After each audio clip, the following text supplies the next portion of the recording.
Do you want more success, more growth, more results? Then it's time for the Boundless Success Accelerator from the Modern Observer Group. This isn't your average coaching program. It's where top performers come to dominate. Weekly group sessions, on-demand coaching, a community that's got your back, and a power-packed library of tools to supercharge your business and career. No more excuses, no more waiting. Get in, level up, and start building the life you've been dreaming about. Visit us at modernobserver.com/boundless success to join today. Let's get you to the next level.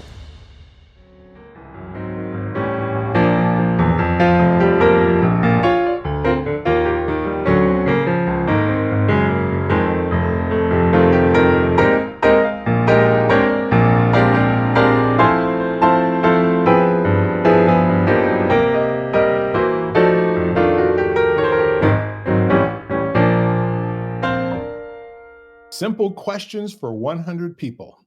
Welcome to the experiment. I'm Bill Correll, and this is my investigation. I'm researching to gather data from 100 beautiful human beings for the sole purpose to see what actually happens across the interviews. The questions are all fixed, and the interviews will remain consistent, with the variable being the actual participants themselves and their answers. So, Wendie, it's as if I'm having you come sit on my porch to share your thoughts so I can learn about people. Does that make sense? Yes. So we're going to get to know our guest here really well. And I would like to ask you, what is your full name?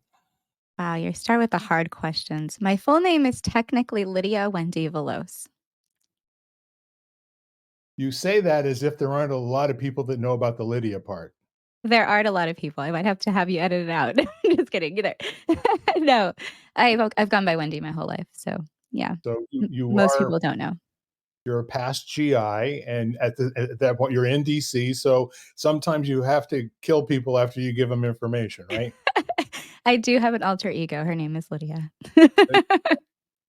That we'll have some fun here getting to know all sides of you. So, Great. Anything more than that? Like a confirmation name or anything of that nature? No, that's it. That's my only name. I think it's perfect, and it does describe you to a T. I could see you being one of the world's best Lydias, and there's a neat thing about how you spell your name. Can you tell me a little story about that? It's not the traditional Wendy. No, it's not. So it actually goes back to the Lydia part. Lydia is my grandmother's name. She spelt it with an I, Lidia, which is the Mexican way to spell Lydia. My mother thought she was having a boy. So I was meant to be named Philip or Noel, depending on when I was born. If I was born on Christmas, Noel. If I was born some other time in December, Philip. So lo and behold, I came 2 weeks early, December 8th. And that was how I became not Philip. And I was a girl. And it wasn't Noel because I wasn't born on the Christmas holiday. So yeah, after a while, I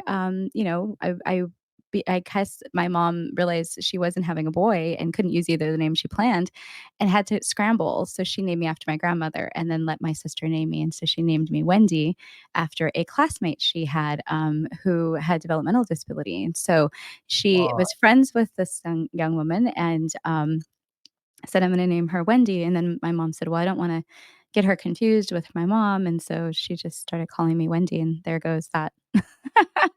Good for you. So that's something we have in common. Both of our parents thought we were going to be the opposite sex of what we actually showed up as. I was going to be Linda. You were going to be Linda. Linda. That was one of the big names back in 1954. Well, so that's interesting. I mean, I think Lydia is an older name too, which is partially why I'm kind of glad I don't go by it. I think you're a much better Lydia Wendy than you might be as Philip Noel. So yeah. I'm fully not a Philip Noel. I get that. So, Wendy, what is your favorite nickname that most people don't know about? My grandfather used to call me Where the Wind Blows because I like to travel a lot, and it's impossible to keep me still. So it was just his way of like, oh, you're around where the wind blows, like you're back. And then, he'd ask me where I'd been or what I'd been doing. And yeah, it was always kind of fun. But Wendy, fun fact, is actually rooted in the name Wanda, and the root name Wanda means to wander. So it all makes sense. Oh, and someone's calling me. Yep. Yeah. So it all makes sense. It's all good. That's the beauty of these live performances, and where we are in our workspace as well. Sometimes Yeah. the world doesn't realize that we're busy talking to, a Even when few you have do not disturb on, they still disturb. about that. I don't know You how they do it. do you have an iPhone?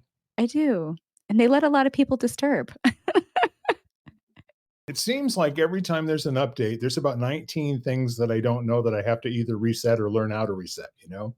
Now I just turn it to, like, full volume off, no vibrate, like, I want 0 alert and do not disturb at the same time.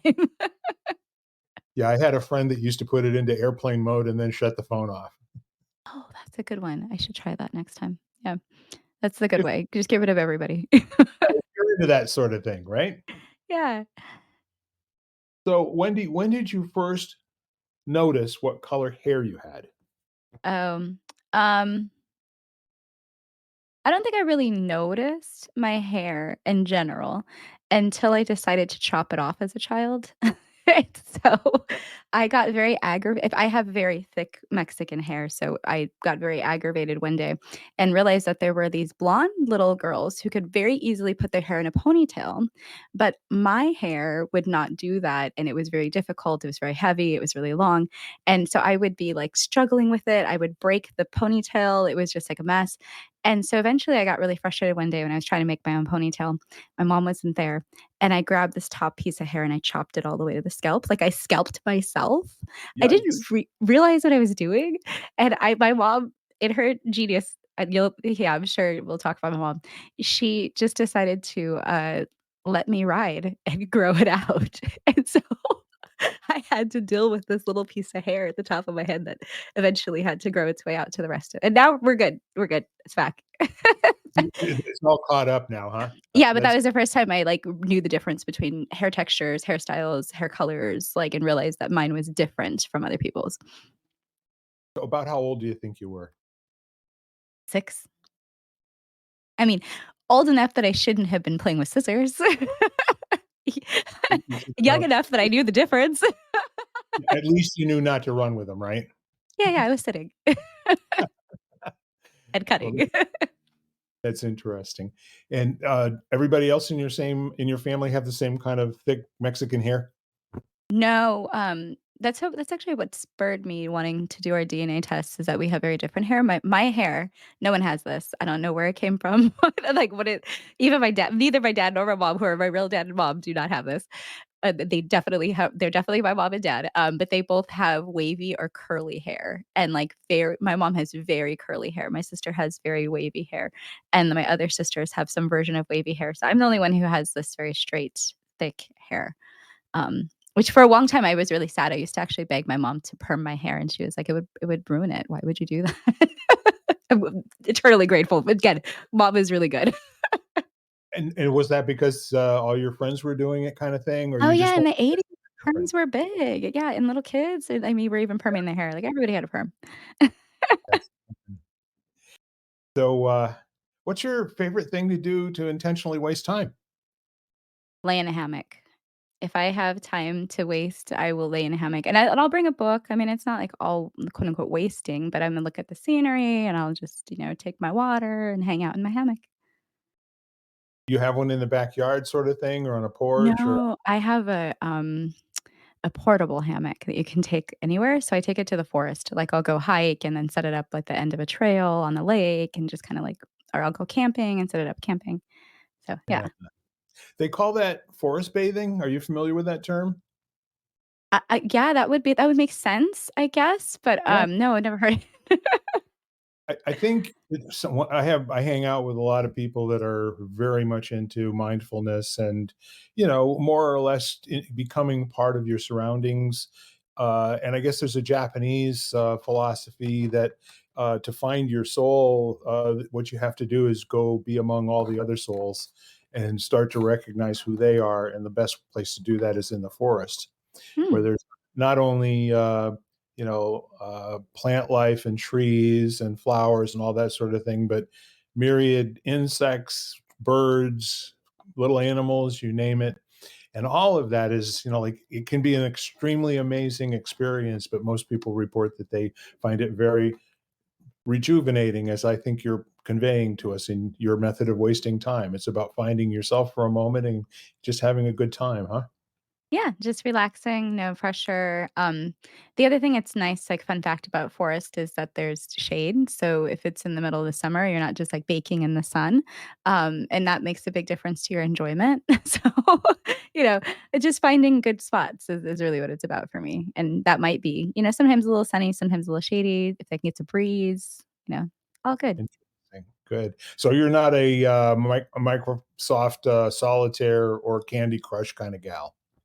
No, I only begrudgingly go on social media because I have a business and I need to. I very much am an outdoorsy nature, like stick me out in the forest and I'll find my way home sort of girl. That's interesting. And that's also something nice to know about you too. I will salt that away for future reference. Um, and it's also kind of so where you are now, how difficult or easy is it for you to go and find a place of solitude like that? Oh, my house, the end of the block backs up to the forest. So Maryland's really good about having preserved a lot of forest areas and then like neighborhoods and then the kind of suburb sort of area. So I have a state park about 8 minutes from my house that like I go and set up shop on the on the side of the little lake that they've got there. It's a man-made lake, but it's cute. And you can take your canoes and I have a paddle board. So sometimes I'll take my paddle board out. So, I love this area. I moved back to this area from Texas because Texas didn't have enough nature. But here, I mean, I can get to nature and spend hours in nature, like probably in 10 minutes. Yeah. Yeah, and the nature that Texas does have is not really friendly to people all that much sometimes. No, I don't like snakes and I don't like heat. So Scorpions, yeah. spiders, all sorts, all manner of things that maybe some other types of people would like, but I don't think you don't fall into the goth category as far as And I I'm can not a see prickly plant kind of person. It's not my jam. No. for you. Good for you. So, Wendy, what's your favorite movie to watch alone? Hmm. That's a good question because I'm actually funny fact about me. I grew up in LA, so I didn't have I have a short fuse for movies and all the Hollywoodness of it because of like every day, your news is about Hollywood. So I don't tend to pay attention to movies or like movies very much. One of these people who's like, eh. But I will say, I like to watch anything that's a comedy and anything that's like an Adam Sandler movie. So I'll watch some of the classic Adam Sandler movies, like if I can get like a Happy Gilmore or like something just, good fun that you can like laugh at and not pay attention to or listen to in the background. But yeah, I'd say anything Adam Sandler is a good pick for me. Like it, I really do. I win. Exactly. And also I love, if I can, like, see any kind of progression in people's, like, creation, and you've been able to see Adam Sandler over years just doing so many interesting kinds of roles, so I always think appreciate it. Yeah. Yeah, watching someone grow in the medium is really very, very cool, especially if it's somebody you know personally, you I know? don't know him, though, unfortunately. Would you like to meet him? We might be able to get that to happen. He's Yeah, a yeah, pretty yeah. down to earth guy from what I understand. Yeah, yeah, let's have lunch. Okay, see if we can get that going for you. If you were to have an action figure made of you, what superpower would it have, and what would the colors of its uniform be? Hmm. That's interesting because I don't really have a favorite superpower for myself. People ask you this question a lot in icebreakers, and I'm always struggling to like, what would I do? Um, I suppose I would teleport. I think that would be my good superpower. I would be able to teleport, and then I'd be able to help people wherever I could teleport to. So I would still have to have some sort of like helper outfit so people knew I wasn't just some random traveler, time traveler showing up in places. But I don't know. I don't want to have like a red cross on me because that also could be weird. But like, I need to have some like I'm here to help outfit, Yeah, that's funny. like That's funny. a shirt that just says like I come in peace. I don't know. It brings to mind that Facebook meme that says, "If I bring you breakfast in bed, just say thank you. Don't ask me how I got into your house." Yeah, yeah, exactly. Like, don't ask me too many questions. I teleported into your world, and I'm like offering you suggestions on how you can help. Yeah. Just don't ask. So, I'm wondering, 'cause, you mentioned, you would teleport to help people. Would you say helping people is your superpower? Yeah, yeah, yeah, definitely. We're helping people help people, I guess it's sort of meta at this point, because I'm more of a coach for people who help people. So, yeah. Yeah, making a difference is a really important way to get out of bed in the morning, right? Something Yep. to look forward to every day. Yeah, it's not exactly teleporting, but it's interesting to be able to go to different places if to do that kind of work by the people that you work with, right? So, they do the work in those other places, but I get to help and serve from here. Excellent. So along the lines of teleporting, you were raised in LA. You've also been to Texas. You're now on the East Coast near Washington, D.C. Where else in the country have you been? New Orleans, I've spent a time there. I lived in bit I went to, Columbia, New York, so I spent a bit of time there. Um, been here a bunch, keep moving back here. And then, I've been to Uganda. I lived in Uganda for a little bit in a village, and then, I lived in Tanzania for a little bit in Dar es Salaam, but worked in different places. So, yeah, I've been a few places. You. It sounds like you're Been around the you're block, yeah. yeah, you're halfway there in empowering your superpower. I have yeah, I've definitely used this superpower all over the world. I could say it that way. Kinda neat. So, what did you wanna grow up to be when you were 5 years old? That's an interesting question because I don't think I had, like, many career options in terms of exposure as a kid. I didn't you know, my mom was an office worker, so I assumed that I would work in some sort of, like, nondescript office. There was no, like, aspiration to go to college, there wasn't an expectation to go to college. I went to college by accident as the first one in my family to go to college and go to grad school, so, the idea of being a doctor, lawyer, or whatever wasn't, like, as a five-year-old attainable, I guess, or even, in your cognition. So, yeah, I assumed I was gonna, like, file papers in an office. I assumed there would be papers to file also. Clearly, there's not. So at the end of the day, given that aspiration for when you've grown up, and now you have, what are you thinking? Yeah, it's weird because I never thought one, I guess at a certain point, I didn't think I'd go to college, and then at a certain point, I didn't think I'd go to grad school, and then at a certain point, I didn't think I'd have a professional career, and then at one point, I never knew how to build a business, didn't think I'd be an entrepreneur, and then now I'm an entrepreneur, so I guess the point is you keep evolving, right? Like, it's this journey that you're on, that you're going forward, and if you are able to, you can attain whatever.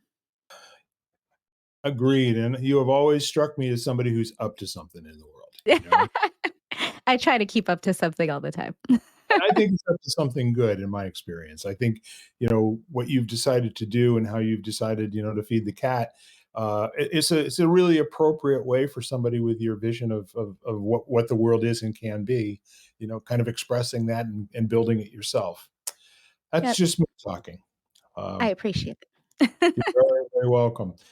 What's your greatest accomplishment? Yeah, that's so hard. I mean, the end of the day, I think the thing that would represent all encapsulate all of what I've done or encapsulate all the things is I actually have a tree planted in my name in a very far part of Tanzania that's very difficult to get to in a very rural community that I just had to go and be the US government official who opened the clinic. But I think that it's still it's a big accomplishment, not because the tree is in my name or because it's super far, but really because that there's people who know that there's others who care about them that are super far away, that you can't see, that you can't touch, that you wouldn't ever think, "Oh, these people in America care about us enough to sponsor and open healthcare clinics for us in this very rural part of another country in a very middle of Africa." And I think that for me, that encapsulates a lot of what I've done. Just how can we touch people that we can't even actually physically reach? And how can we make sure that whatever we're doing, we're exponentially growing our impact to, new places, new spaces, new folks who can always receive and also give back to us as well. So yeah, that's what I would say. Wonderfully said. So is there actually like a little plaque or something on the tree that has your— Yeah, yeah, yeah. I have pictures of me and the mayor, like, scooping the dirt into the hole together. The funny thing was I didn't know how to plant a tree. I'm from LA, like, we don't plant trees. I never did a, like, green space project, so he had to, like, show me how to cut the plastic off the little tree and dig more of the hole and put it in. So there's this whole sequence of pictures, and then I have, like, this little plaque there. But I haven't been there in about, gosh, now it'll be close to 11 years, so I'm sure the tree is quite big if it's still depending on alive. what kind of tree it is, and in that part of it's in Africa, right? Yeah. Tanzania. It probably, well, has grown like a weed and then some. Yeah, so that's one of my goals in life is to go back and find this tree and see if it actually, like, it became a tree and it did well and whatnot. See what happened. So what I like about that is that your name's not in up in lights per se. And there's also this image of you, which can be very iconic for people who have no idea who you are.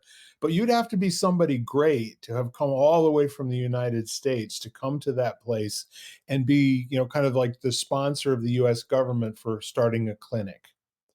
Yeah, yeah, I assumed they thought I was better than I was because when I went on this same trip, or like a earlier trip, I was talking to another government official, and she said, "Oh, President Obama sent you all the way over here to ask me to do this. I must do whatever you say." And I'm like, "Wow, people really think that, like, I truly am the representative for all of the American people, including at the time the president." Well, you must be like, godmother to Sasha and Malia, or there's no Yeah, question yeah, about we had a direct line of communication, and he said, Go get these things dinner done in with them on Africa." Sundays. Yeah, all that good stuff. Oh, yeah. Yeah, we go way back. What I think is really great about that is that it's probably in a place where people of all ages, especially, I'm going to say little girls. I have two daughters that I've always really challenged to look up to icons in sports and other places in the world. And I think to have just this image of I'm really, I kind of taken by this. I think it's a great idea. I would recommend it that from now on, when somebody goes and builds something new, even if it's just a small little thing like a temporary housing or something of that nature, plant a tree and name the tree, and let people know that there were human beings that cared enough to do this for you. It didn't just Mhm. happen on its own. Yeah, yeah, and the funny thing was it was so difficult to get those plaques to put on all those clinics because the clinics themselves were already kind of a stretch of, American government putting, doing all these amazing things, but spending a good amount of money on this project, right? And so going to be able to say, "Hey, the American public sponsored this," was actually a very big deal. It was very important to do so that Yep. people didn't then take credit for the clinics they hadn't paid for them. All So, right, we yeah. we got you the tree and the seed money, $500,000. Now you got to go do the rest. Yeah, yeah, so we gave you these resources, please take care of them. Yeah, and they, and to many, the credit of many that they have, Mhm. but more often than not, it's the folks who came in that were volunteers and missionaries and all that sort of thing, and people who came out of the community who made it work and made it last. Yeah, I mean, those kinds of things require extreme partnership, right? And I think you know more than a lot of people what that means to partner with NGOs and nonprofits and public-private partnerships and bringing business into it or government. It's a lot of layers, and so for it to materialize into actual services that help the public is really amazing.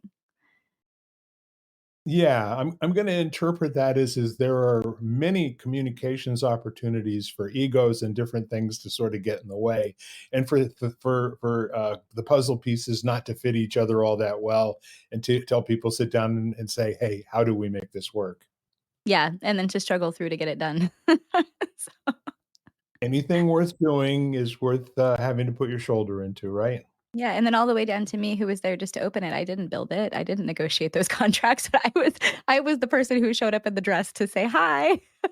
So I would it's say, I'm really pleased funny. that it was you. I'm pleased that it was you. I think you were a fabulous emissary to any place that you represent a group of people. Appreciate you. Yeah. So, um, who is your favorite person to listen to? Probably my mom. We did talk about my mom. I mean, there's lots of people that I could listen to, podcasts or leaders who have speeches you could listen to.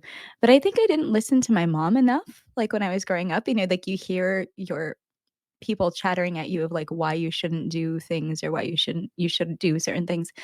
But my mom always had really sound, like, advice and reasons for things, and I would sometimes tune them out, but now as an adult, I mean, you pick up the phone and call her like, "Oh, I need this, whatever sorted out." And so I think, yeah, my favorite person to listen to sort things out is definitely my mom. Yeah, good for you. So, if you don't mind,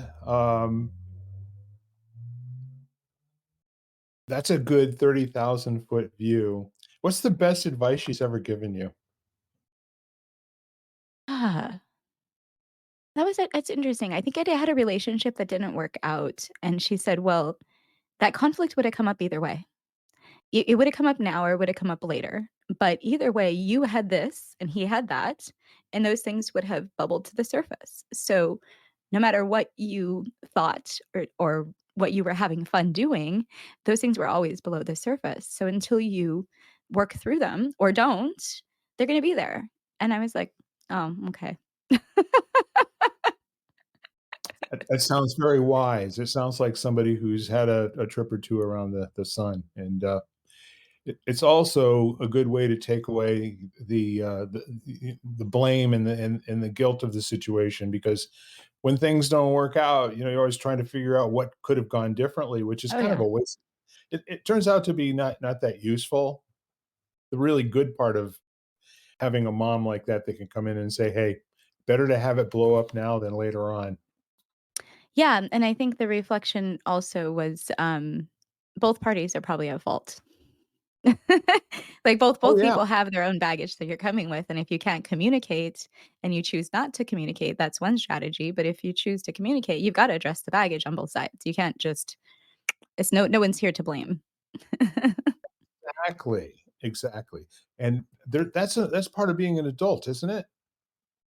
I think you learn and you grow. Some people are not really there, right, to be able to do that and Yeah, to move in that way. So yeah, you would think that the adult way is one way, but my mom was very much explaining to me, what you're expecting sometimes is just not what's going to happen. So be available to fix your parts of the equation, and maybe somebody else will come and put their equation there, and it'll balance. exactly. Well, see, that's what everybody's looking for, is a yin to fit your yang, Yeah. and, and it will happen, it will always happen as long as you're looking for it, and I think the whole idea I'm gonna take away from what your brilliant mother said was, if you're afraid you're gonna blow something up, blow it up now, you know? Yeah.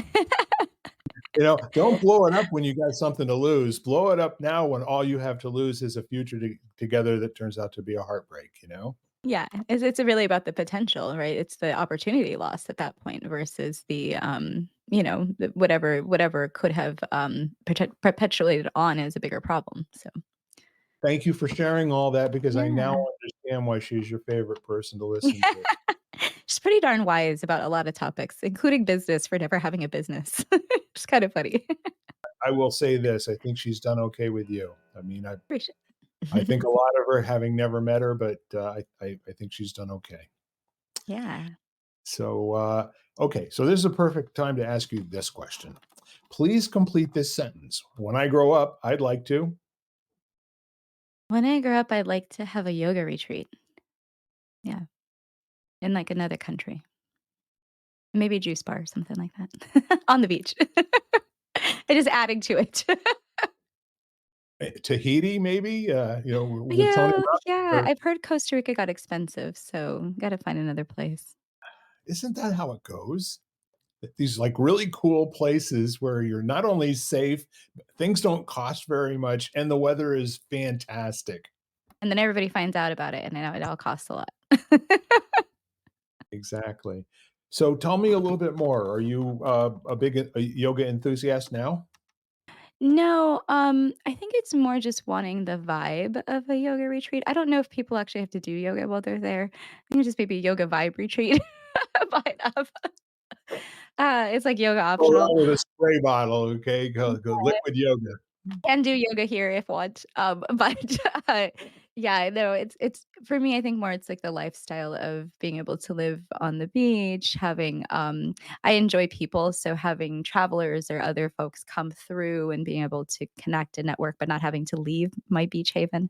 That sounds positive. Also just the idea of, I like food and entertaining and people enjoying themselves and fun. And so, maybe being the owner of that and then also like a live-in guest, but I don't have to manage it. I just, like, live there, and somebody else solves all the problems.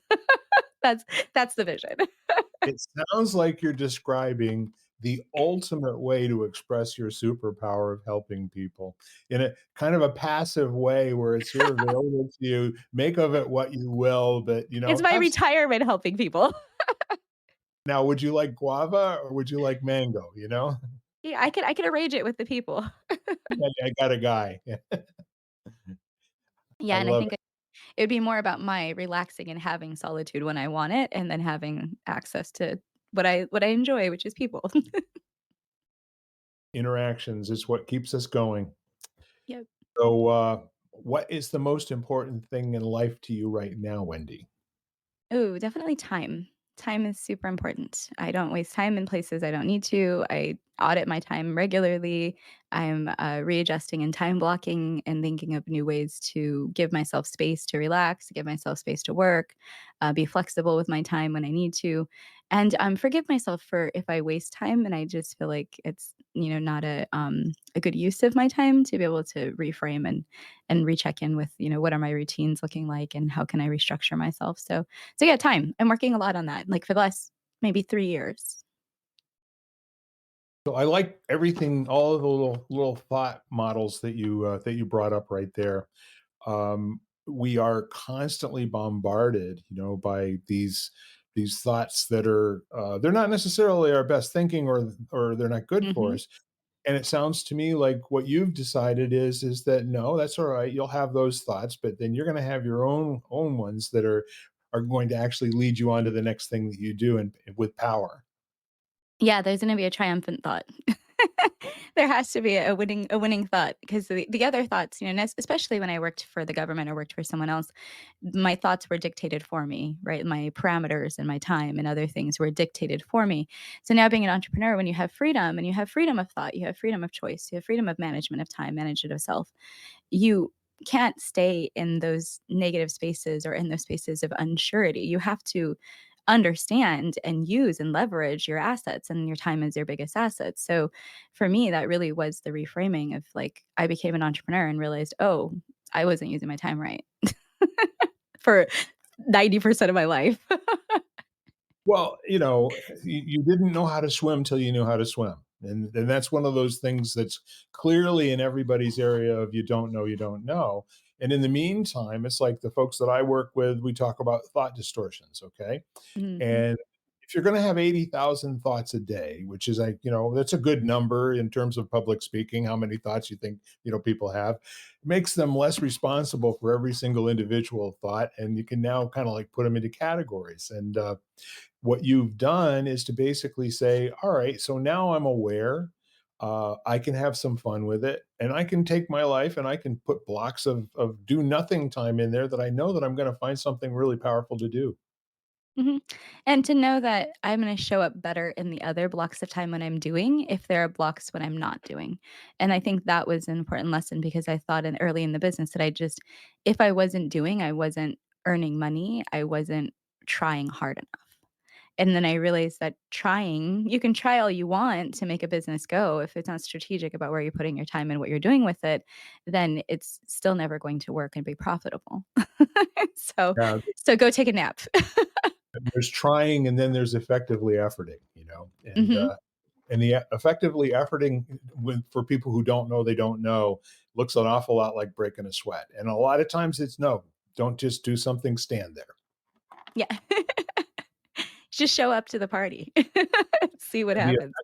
be effective when you're Yep, overwhelmed, right? yep, Never mind all of that, I'm just gonna listen and respond appropriately and what yep. have you.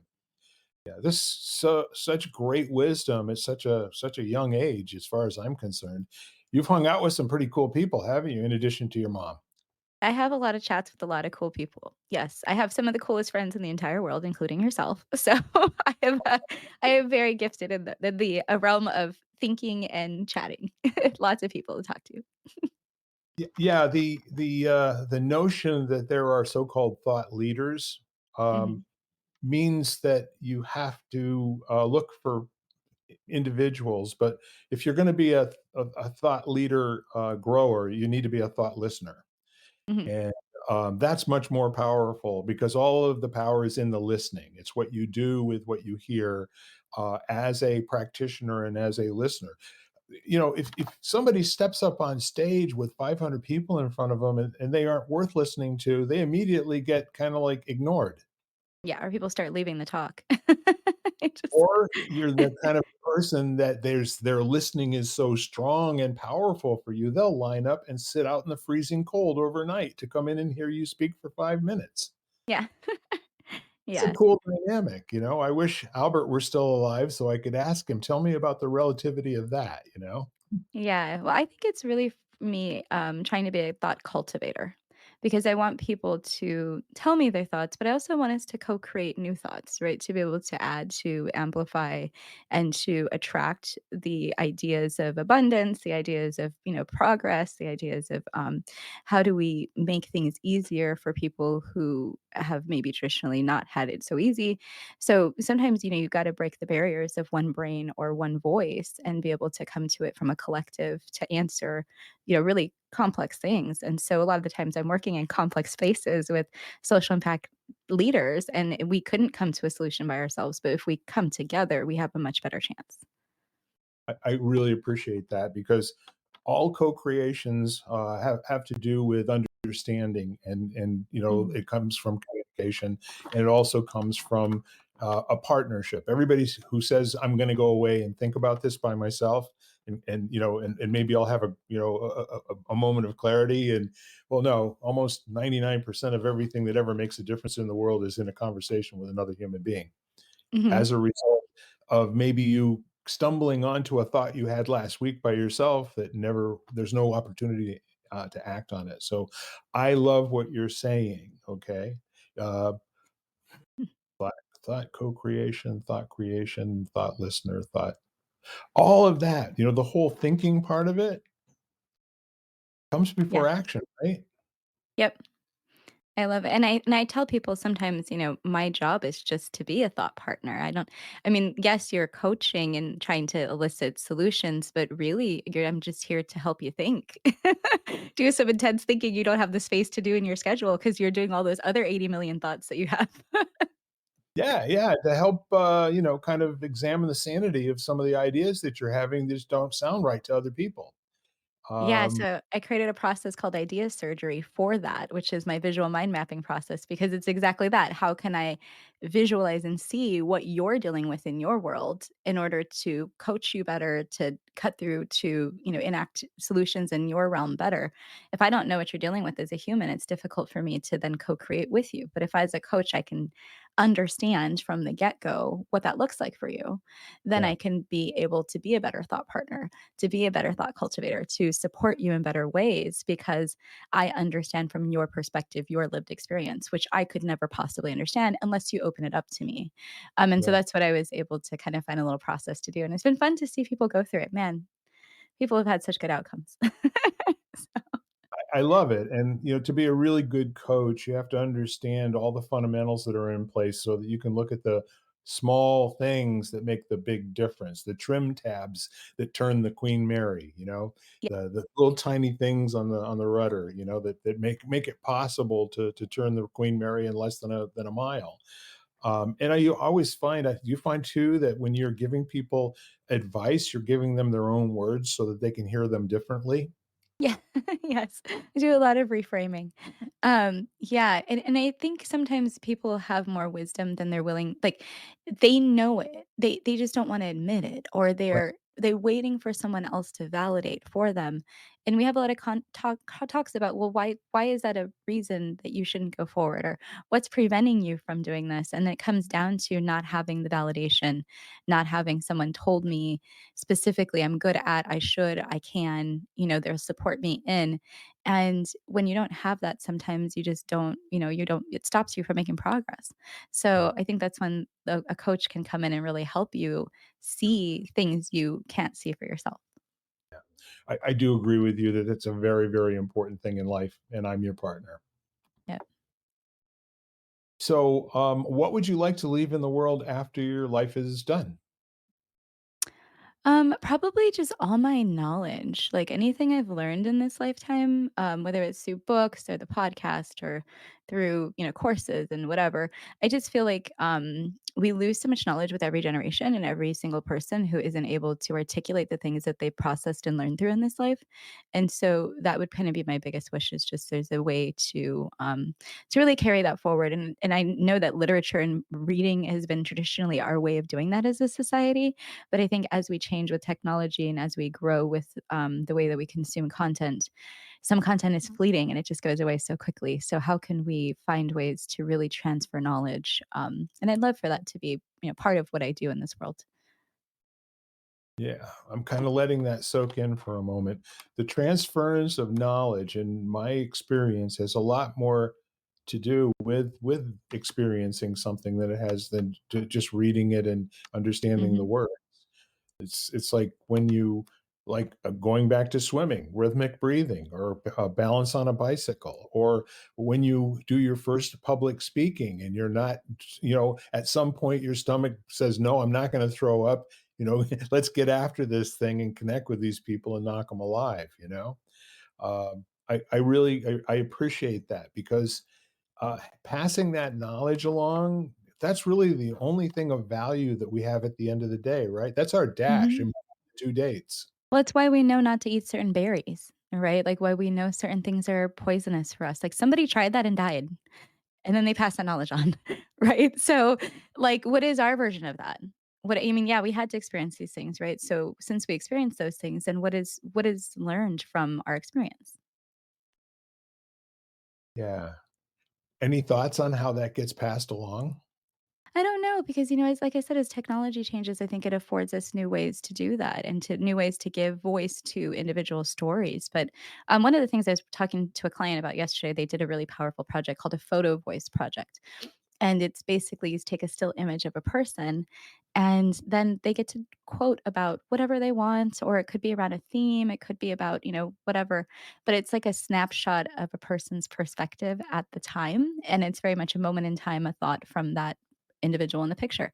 And so, I think there's different ways that we could be doing it and even very more artistic ways. But it's gonna take us to like really trying to do this thing, to really try to learn from each other. Yeah. Yeah.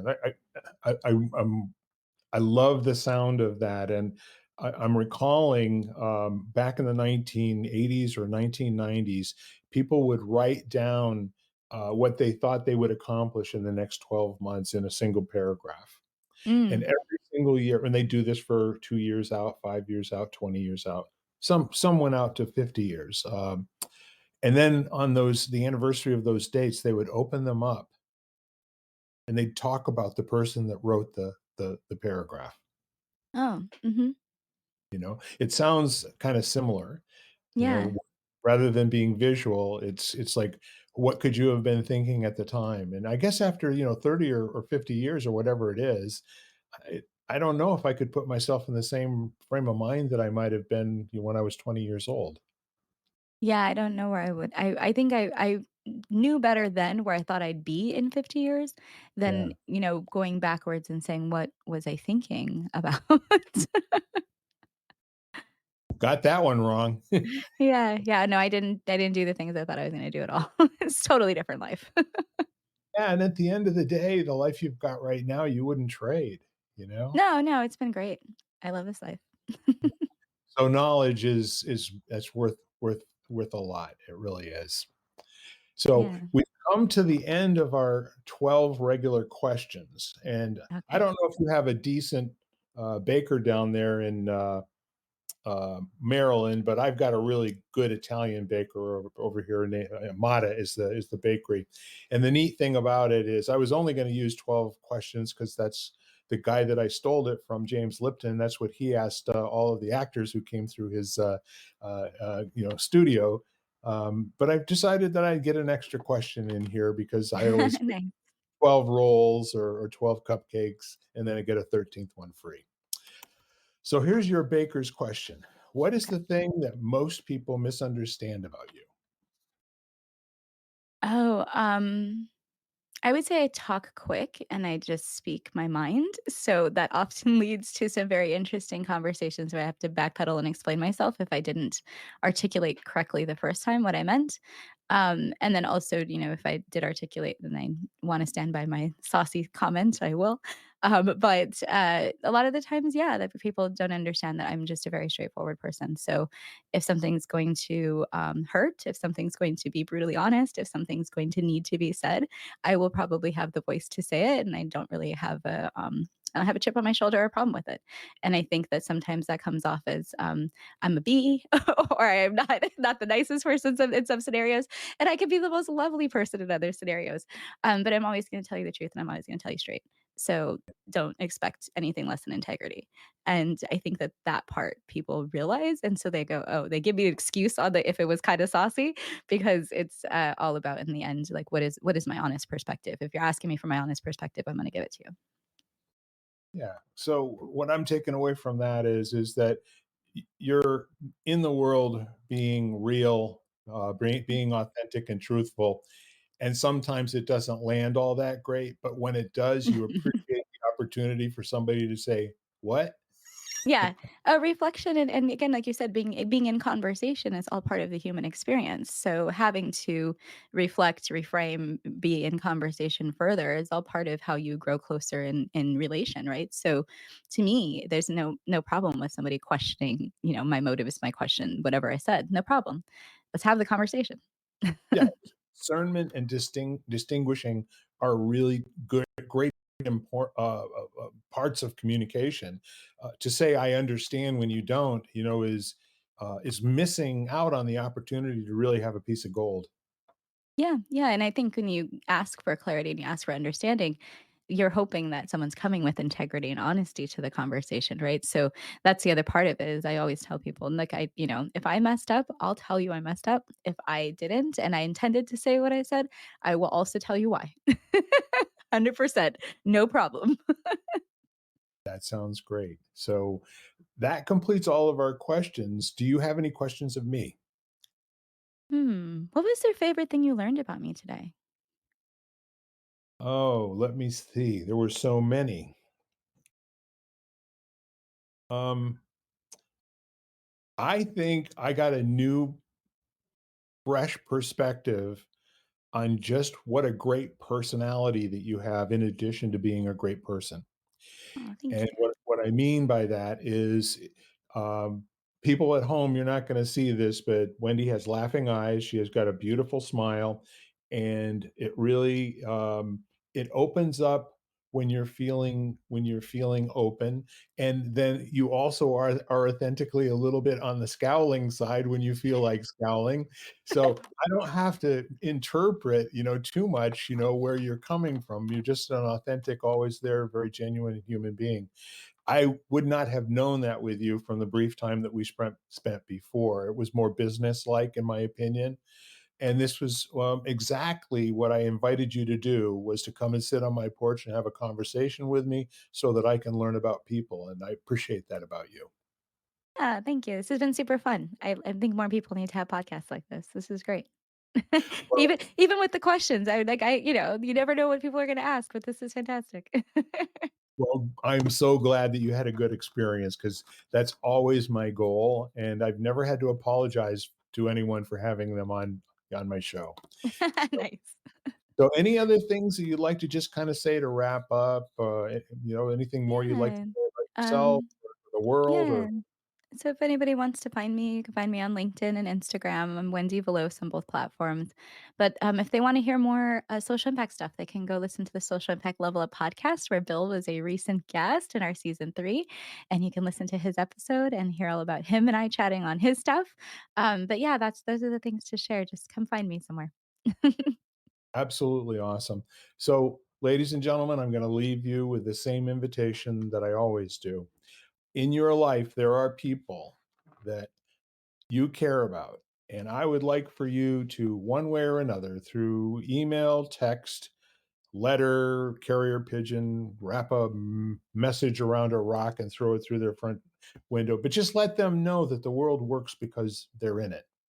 And you'll always be there for them if they need you. And that you should be their last course of action if they ever get to that point, because you love them.